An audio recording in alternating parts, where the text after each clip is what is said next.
Hello, everyone. As you're coming in, welcome to our open house for admitted students. We'll start in just a few minutes. I'll just wait as people are coming in and slowly joining. I'm Ekin Yeshin, the director of the program, but I'll introduce myself again. Nice to meet some of you, and I look forward to our program. Great. I'll slowly start the program as we have a lot to cover. First and foremost, congratulations to all of you who are joining us today. You made it. Welcome to our community. We're thrilled that you can join us today, and you can join our community as well. We're very excited to meet you all when you're in Seattle, but meet you all also tonight. So just to give you a sense, by the way, for those of you who are just joining, I'm Ekin Yeshin. I'm the director of Communication Leadership Program.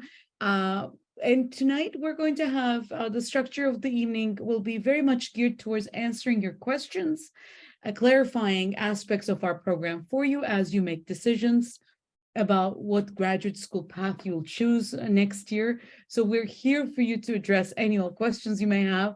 I'll have a few remarks as at the start of the program, but then so will some of my colleagues, but then we'll turn it over to your questions. At the very end, we'll have breakout groups with our current students. So during those breakout groups with current students, you'll get to ask your questions in small group format and have conversations with students who are already in the program and get their perspectives as well. So I just want to make sure that you have all types of opportunities to get your questions answered. So we are joining you remotely today, and from some of us are at UW campus, and this is a wonderful time to be at UW campus. Actually, for those who are here, that's on the screen, you're seeing communications building, your hub, and then you will also see in just a second our campus right now, which is filled with cherry trees. It's that time of the year, so next year you'll get to experience, if you're not based in Seattle, this wonderful spectacle of University of Washington's globally renowned campus and its wonderful festival of cherry trees. So we're welcoming you from there, but we're also, I know, joined by multiple new students from all around the world. And please feel free to, as Heather mentioned, share your name, where you're joining us from in the chat, and introduce yourselves to us as well. At the start of the program, I just want to kind of give you a few perspectives about our program and why it's a good time to join us. But I just want to also acknowledge that I'm joined also by staff of the program too. Liao Zhao, head of outreach, is with us. Heather Werkel is the director of academic services. Alex Stonehill, who's the associate director of the program, and Jazz Espiritu, who's the head of program affairs. They're all here to answer your questions, and I'll be turning to them as you ask questions, as they will cover different aspects of the program. We're also joined again, as I mentioned, by a number of current students of the program. If they could just quickly wave, we're not a gallery, but they're here. I'll introduce them at the start of our Q&A portion. I'll ask them to introduce themselves as well, so you'll get to talk to them. Again, we're going to try to keep the information component short, so start thinking about your questions, and feel free to also share your questions in the chat throughout the session as we're talking, and so you can start asking your questions at any time, so feel free to share them with us via chat. You're also welcome to read them out loud, but we'll ask you to type them in the chat so that we can also review them, and we'll give you the opportunity to ask it, or if you want us to read it, we'll also read it ourselves as well. So I'm just want to review a couple things about what makes our program really exciting. As the director of the program, I get to interact with our staff, students, a variety of different partners every day, and I know why our program is so important and the pivotal time that we find ourselves in. So I just want to mention a few things that makes our program really special for me, and I think for our community as well, and things that maybe you should consider as you're making your decision as well. The first thing that I want to mention is we've had our largest number of applications in the history of our program this year. This very much speaks to our program being a global leader in our field. And we are a global leader in our field because we're constantly launching new initiatives and new ways of learning and new curriculum that really respond to the world of work all around the world right now.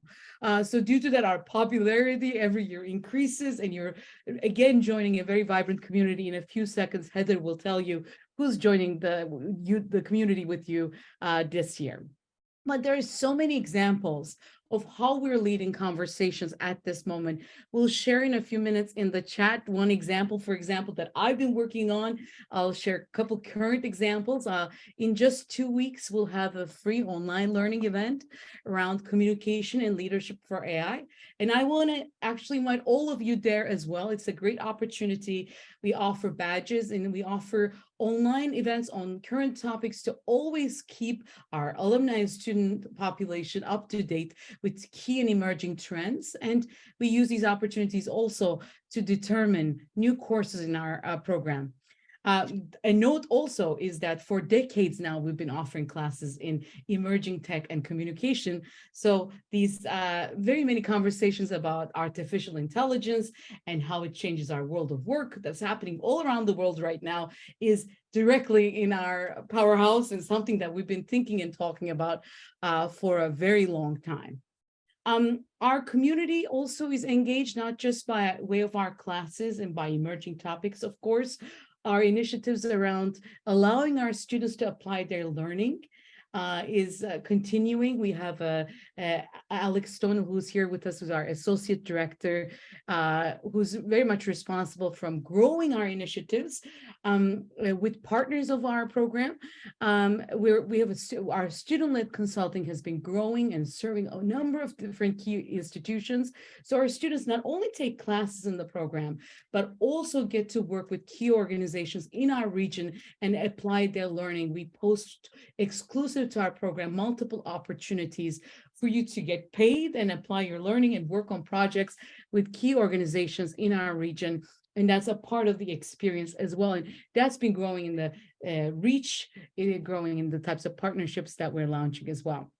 I also want to acknowledge that we passed over 1,000 alumni. Our program has been around. You've been hearing this in some of our info sessions, but we've been around for a while, for 20 years. And again, our very large and impactful alumni community will be a resource. They lead key organizations in our region all around the world across very many continents, and you'll have access to them. And we're celebrating the growth and impact of that community every day.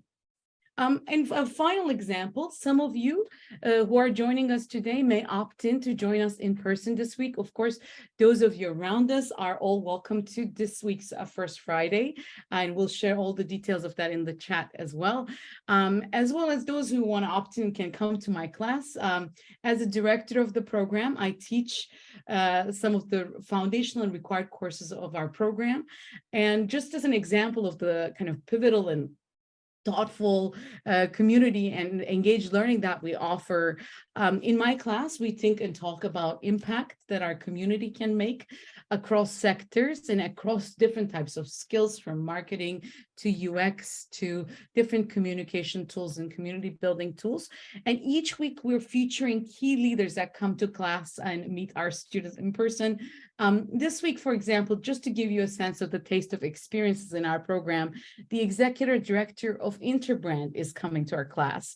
Interbrand is one of the top global branding consultancies in the world.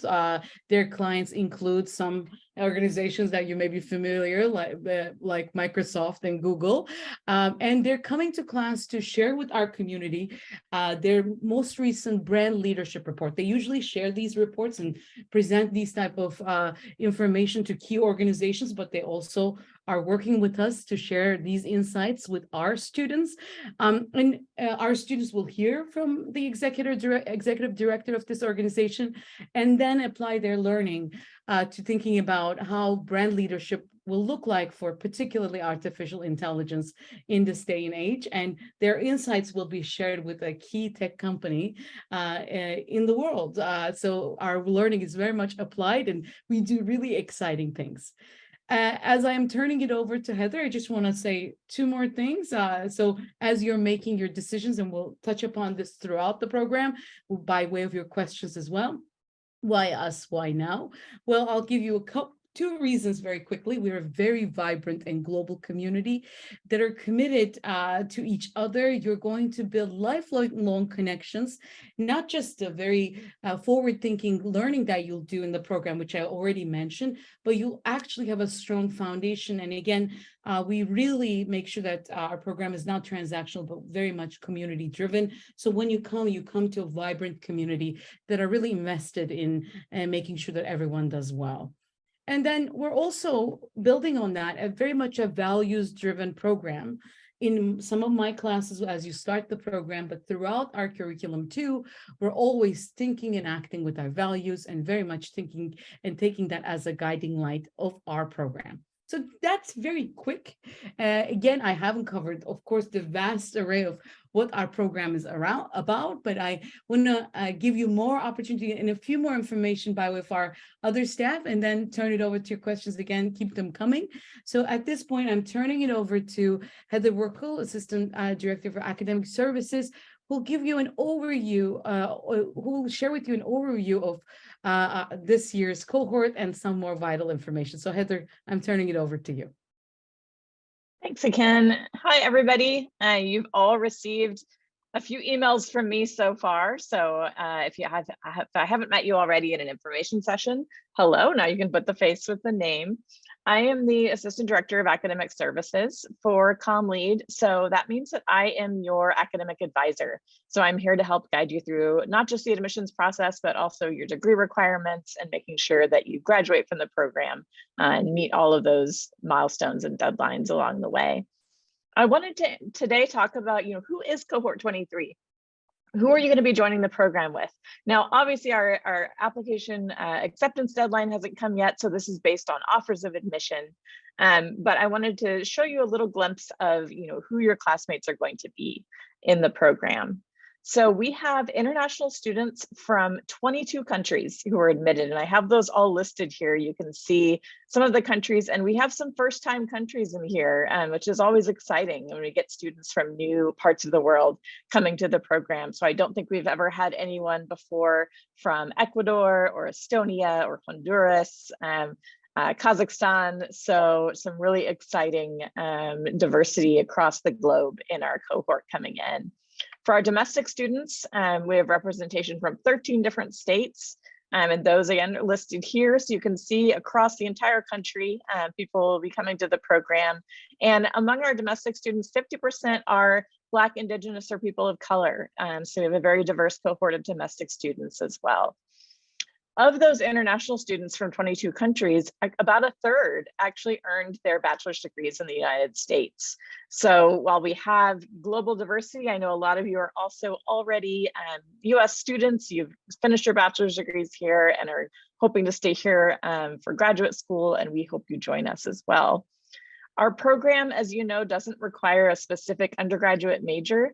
And so we also have people from a wide variety of backgrounds. We have 39 different fields represented in cohort 23. And I've just listed a few here as examples, everything from journalism, sociology, political science, zoology, environmental studies, architecture. So really a wide spectrum of backgrounds coming into the program, which is always exciting, especially in the classroom environment when you get into those discussions. To give you a sense of kind of the age range of students, I've listed on here about 7% of the cohort completed their bachelor's degree 10 or more years ago. So we're kind of industry veterans coming back to school. About a third are in that mid-career range, so graduated 4 to 9 years ago with their bachelor's degree. And then just over half of our incoming students graduated within the past 3 years. So you can see that kind of spread.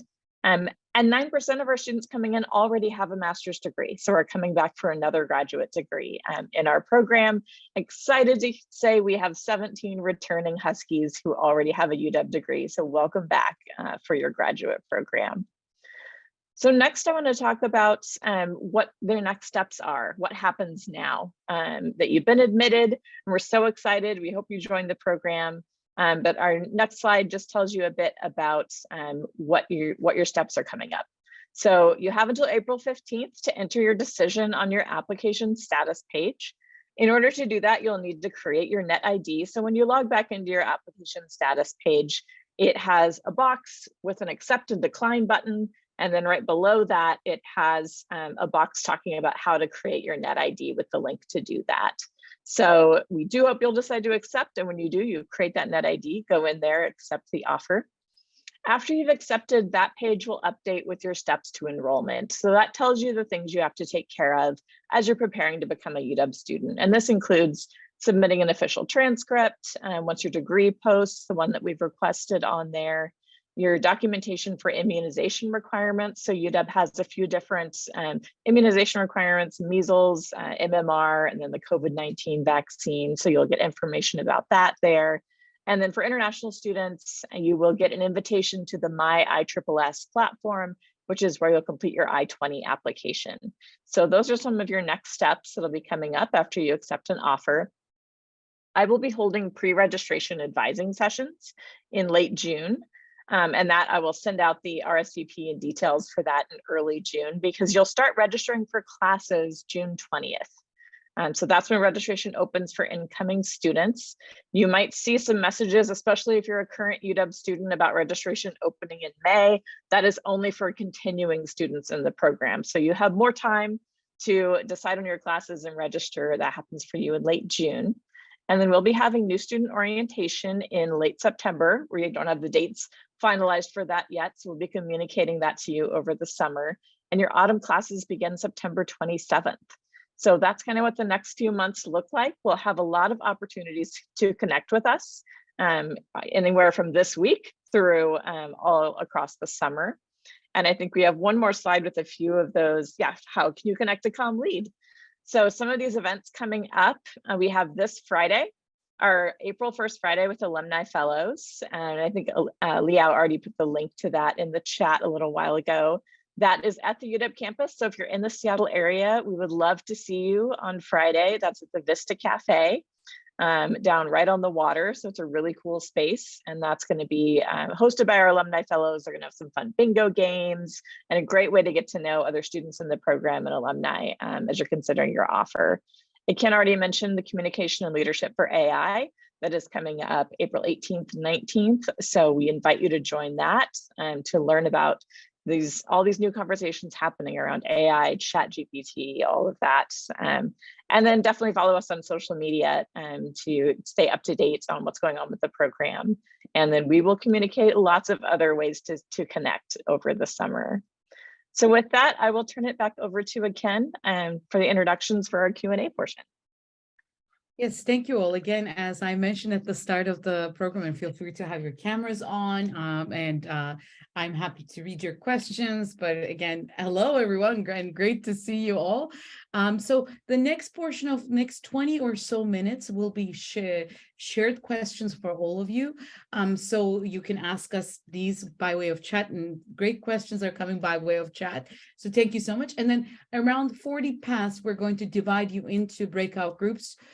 You can go join a breakout group with a current student of the program who are with us right now, and I'll introduce them in just 1 minute. So with that, I just want to quickly have introductions of our students in the room who are here to also answer your questions. Even if I don't turn to them when we're in the Q&A portion, you'll have opportunity in small groups to interact with them and really ask anything you have and get to meet some new classmates as well by way of this as well.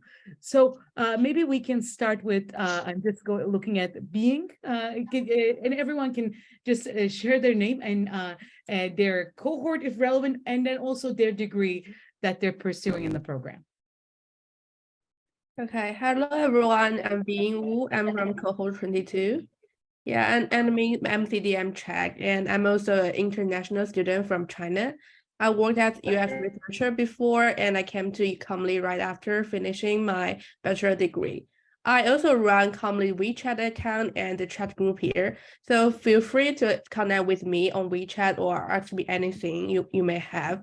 And I'm excited to meet all of you and share my experience here. Thank you so much, Being. Nandita?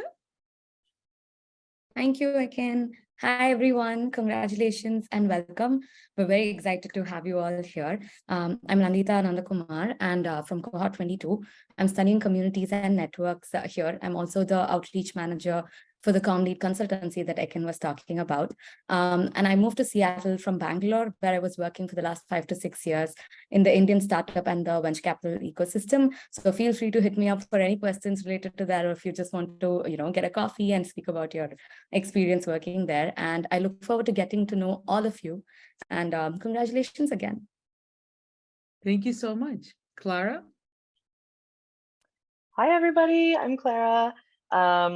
I am the MCCL track, I think the newest track, cohort 21, and come from sort of a different background, podcasting and music. So I'm in the big retrain space and would love to talk to any of you who are interested in finding your own adventure in the Comm Lead program.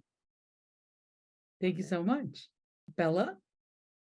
Hi everyone, my name is Bella. I'm MCDM track cohort 22, and I'm also the new Comm Lead social media manager. So feel free to reach out to me on Instagram if you have any question, and I'm really excited to meet you all. Thank you so much, Bella. And last but not least, Isaac. Hi, everybody. I'm Isaac. I'm cohort 22, MCDM. And then I'm also the storytelling multimedia consultant with Comm Lead right now. So once you're in, if you ever have a project you need a wall to bounce some ideas off of, or you need some help with Premiere, things like that, I'd love to chat and help you out.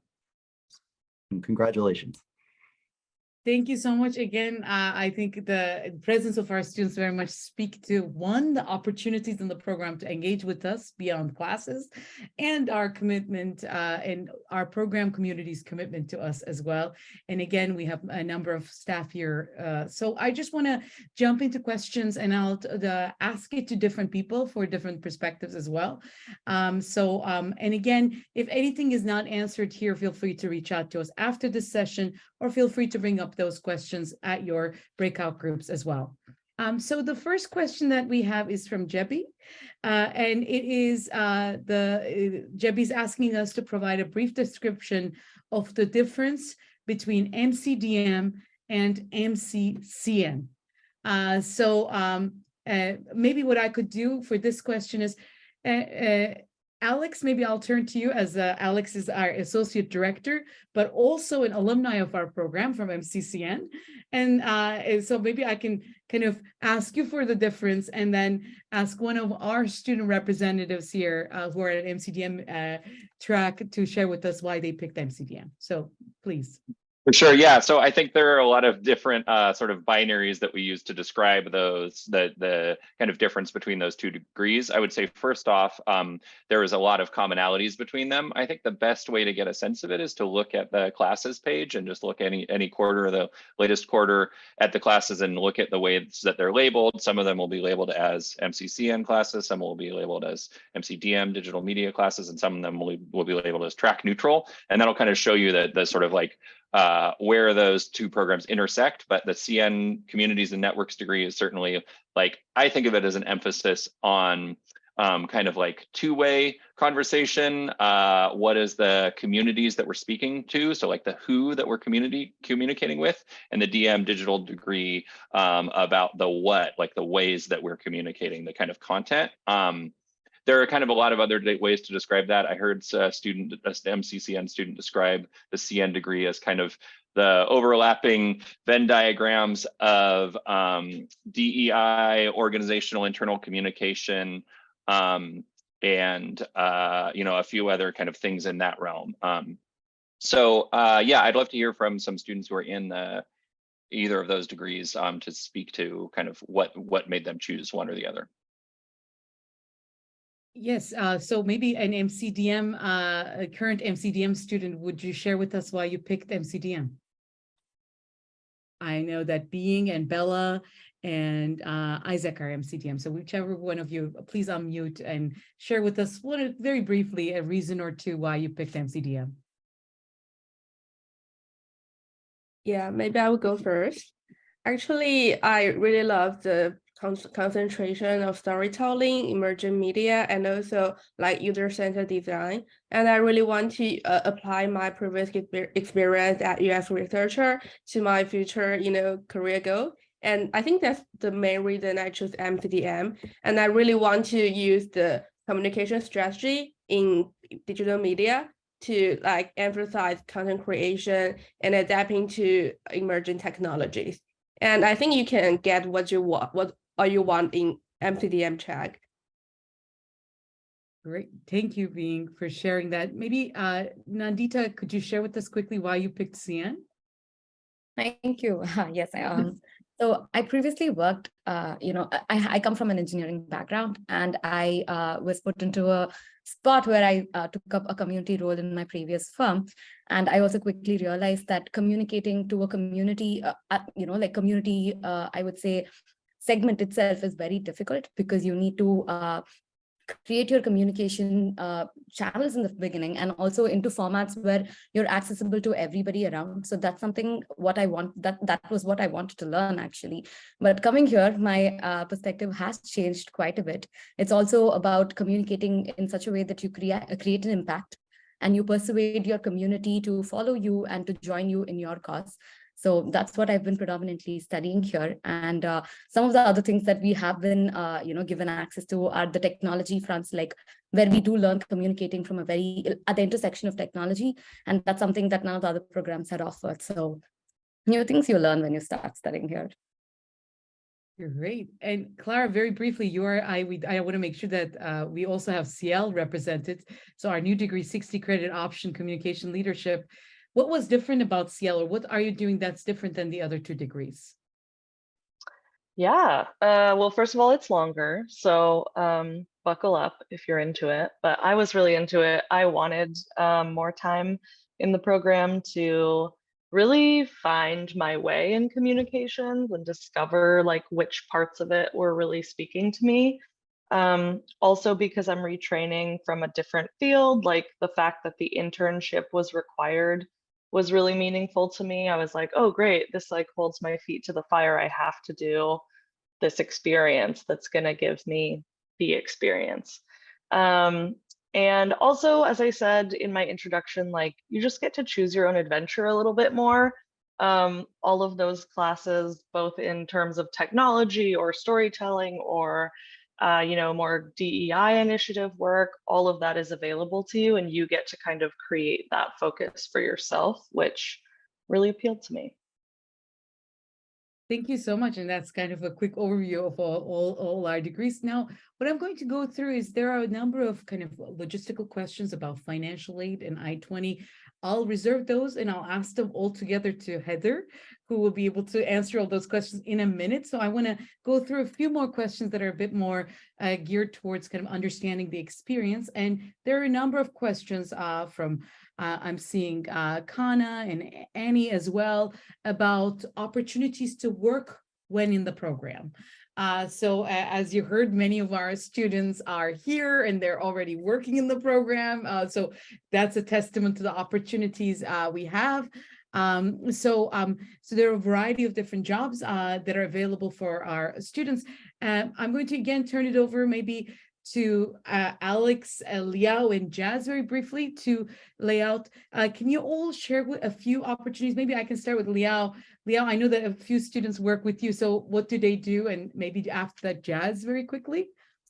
Yes, like we did hire a big number of students, like probably around 9, and Alex could correct me if I'm wrong, 9 student assistants like this spring, and to replace the students who just graduated in the winter quarter. And like I work with like Jessie Yu, she was our event and outreach coordinator to support our like annual events, monthly events, and alumni workshops. So we normally have like 80 events like per year, like students who have good event communication experience. Like if they want to be a community manager or events manager, events marketing manager in the future, that's really a good practice opportunity. And I also work closely with Being, as students heard that she works as our international outreach coordinator and WeChat coordinator to focus on like Chinese market. So that's another opportunity on that. And we also have content coordinator to send out weekly newsletter, monthly newsletter, and help us with linking accounts. So we do have a bunch of opportunities in our program. And on beyond of that, we do share our weekly jobs email that will include our either program opportunity or on-campus opportunities, plus some internship or full-time jobs. So students will get there eventually, like step by step, and all these opportunities are shared internally with our alumni or people who have connections with us. So those are great opportunities that students could take a look once you get into our program. And probably would let Jazz to talk more about other opportunities. Yeah, and the role that I supervise is the community engagement coordinator position, which we just recently hired. And in this position, folks will be able, or the person will be able to plan and execute a lot of different community events just for the Comm Lead community. So this is someone who connects, whose entire position is about connecting you all to one another. This week, we're going to be having a cherry blossom picnic. You saw earlier in one of the slides is that the cherry blossoms are out right now and they're blooming. There's going to be a picnic that we're bringing together Comm Leads, the community together after, because this is also the start of the quarter. Other events that we've done in the past too, we've gone to Seattle Mariners games, which is our Seattle baseball team.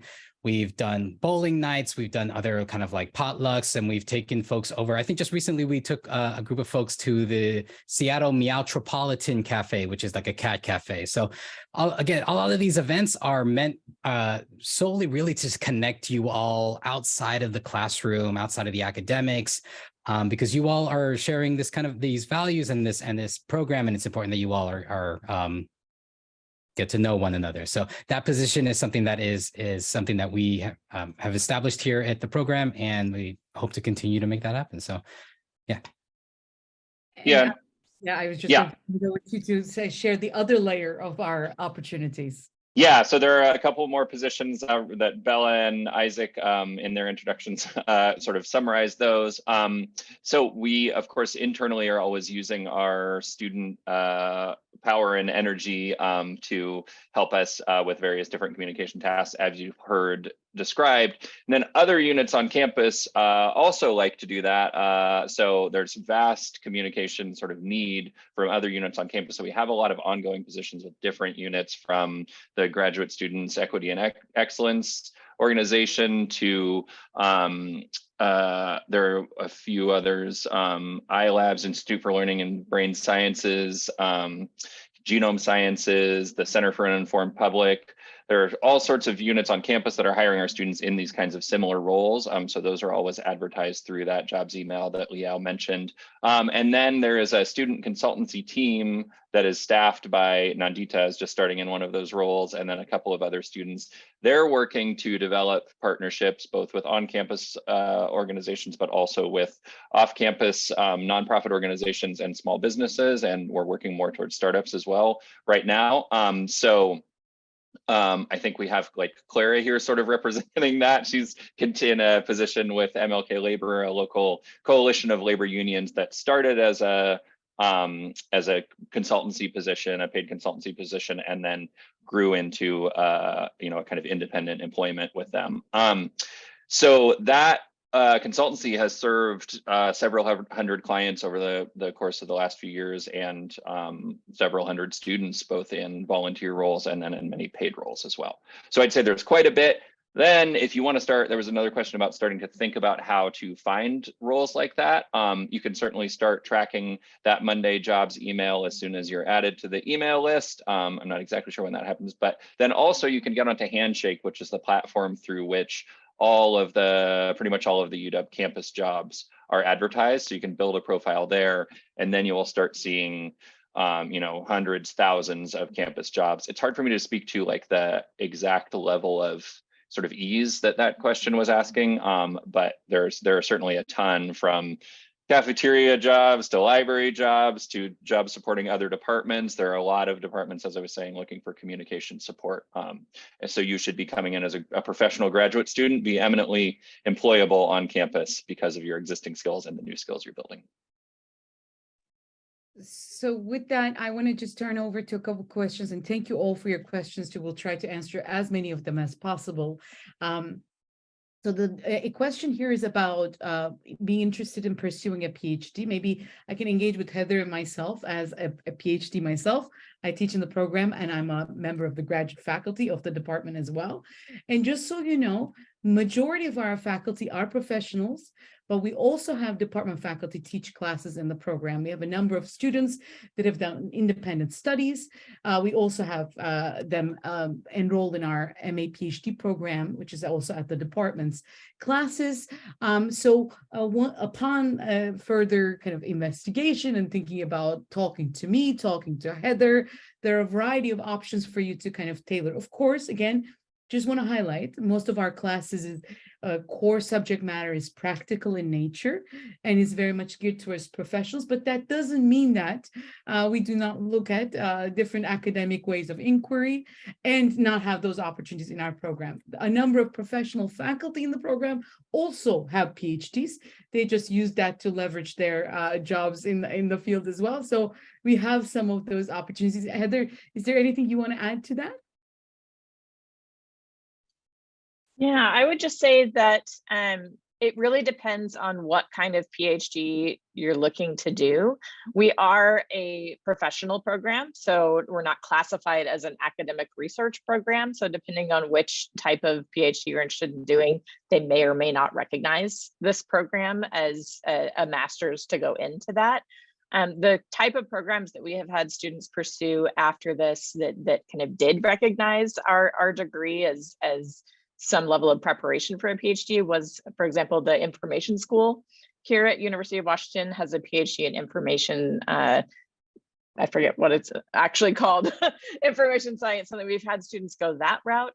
I would say PhD programs in communication, not so much, because they have a very different focus than ours. They're not that practical, they're more the academic side of things. But if that's something you're interested in doing, or I would say planning from the beginning to do independent research projects, maybe do what we call a Comm Lead 600 MC project. That's kind of a thesis level project. So kind of building the curriculum so that you get the opportunity to pursue those kind of academic research projects that a PhD program would be looking for when you apply. Thank you so much, Heather. So I have a quick questions for Heather. And then I want to move on to the breakout group, but we are going to ask staff also stay in the main room. So once you talk to our students and then you still have lingering questions, you're more than welcome to come back into here and ask us those questions as well. Very quickly, Heather, there's been a couple questions about financial aid, when to apply for it and types of financial aid that our students are eligible for. If you could share that very quickly, that would be wonderful. Yeah, I've been queuing up some links for some of these questions that have come through. So I'm gonna paste some of those in the chat here. Someone asked about deadlines. So there is no deadline for applying for financial aid. There's just the priority application deadline was January 15th, but that mainly applies for undergraduate students because at the graduate level, it is mostly student loans. So there's no priority consideration for that. Everyone's eligible for as much as they're eligible for, no matter when they apply. So I put the link to the financial aid office there. It does often take 8 to 12 weeks to get your package after you apply. So I do recommend doing it as soon as possible so that you can at least know what your award's going to look like, sometime during the summer, and then plan for that. But that is the link to the financial aid page. And then other ways for funding the program, if you go to our Comm Lead website, we have a fees and financing page that lists a number of funding resources. So definitely go through that. It highlights at the top our tuition and fees for the program. That will be updated in July. UW operates on a fiscal year that starts July 1st. So we will find out in July what the rates will be for next year for all of those fees and update that page. But that could give you an idea of the cost. And then there's a number of resources there on funding the program. So that's what I would say in terms of funding. There's another link I had queued here. Someone asked about how long it takes to complete the degree. On our earning the degree page on our website, if you scroll all the way down to the bottom of that page, there are some sample schedules for both part-time and full-time students. So you can look at some of the ways you might move through the program. Great. Well, thank you so much, Heather. And there is a question before we turn it over to your breakout groups. Alex, I just want to ask you, now that we have an internship requirement for MCCL, there was a question of how we can support students if it is already something that we provide. Can you just share about, by way of kind of our partnerships, how we can support that for students who need to have an internship to graduate?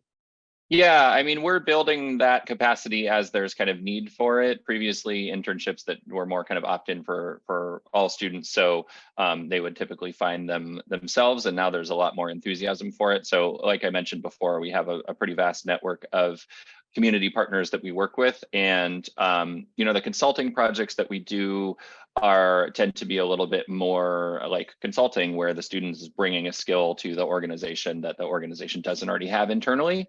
Whereas I would think of an internship more as the student is like doing kind of two-way learning. They're learning on the job. And so we've had students find wonderful internships with everywhere from SAP to CVS to T-Mobile. That's a lot of acronyms, but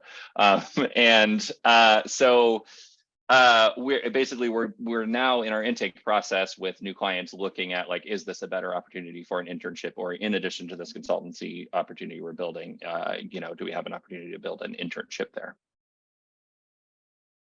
Great. Well, I just want to make sure that you all also have time with our students in small groups as well. But again, as I mentioned, in just a minute, Liao will open up different breakout groups with all of the students. You can opt in to join and kind of have conversations with them. And we'll move you around to, if we can, Liao, if the rooms are a little bit big. If you see a room to be too large, you're more than welcome to move to a room that is smaller in size, and we'll be here to answer your questions too. So feel free to return and say bye to us.